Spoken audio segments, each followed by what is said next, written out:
2024లో play offs race రసవత్తరంగా సాగుతుంది.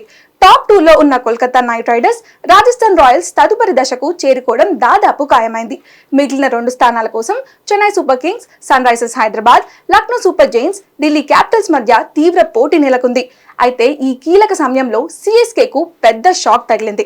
ఆ జట్టు స్టార్ పేసర్ పతిరానా సీజన్ మొత్తానికి దూరం కానున్నాడు. కండరాల గాయం కారణంగా తిరిగి తన స్వదేశానికి వెళ్లనున్నాడు. ఈ శ్రీలంక స్టార్ బౌలర్ ఐపీఎల్ 2024లో 6 మ్యాచ్లే ఆడాడు. కానీ 13 వికెట్లతో సత్తా చాటాడు. ఏ దశలో అయినా ప్రత్యర్థికి కళ్లం వేసి మ్యాచ్ ను మలుపు తిప్పే సామర్థ్యం ఉన్న పతిరానా దూరం అవ్వడం చెన్నైకి కోలుకోలేని ఎదురుదెబ్బ అని చెప్పాలి. Chennai super Kings pacer Matheesha Pathirana తొడ కండరాల గాయంతో బాధపడుతున్నాడు. చికిత్స కోసం అతడు తిరిగి శ్రీలంకకు వెళ్తున్నాడు అని సిఎస్కే ప్రకటన విడుదల చేసింది. అయితే పతిరానా వీసా ప్రక్రియ కోసం ఇటీవలే స్వదేశానికి వెళ్లి తిరిగి జట్టుతో చేరాడు. ధర్మశాల వేదికగా పంజాబ్ కింగ్స్ తో ఆదివారం జరిగిన మ్యాచ్ లో పాల్గొనడానికి వచ్చాడు. కానీ గాయంతో అతను దూరమయ్యాడు. సిఎస్కే ఇప్పటికే విదేశీ ఫాస్ట్ బౌలర్ ముస్తఫిజుర్ ను కోల్పోయిన విషయం తెలిసిందే. జింబాబ్వేతో బంగ్లాదేశ్ టీ20 సిరీస్ ఆడుతున్న నేపథ్యంలో ముస్తఫిజుర్ సిఎస్కే జట్టుకు దూరమయ్యాడు.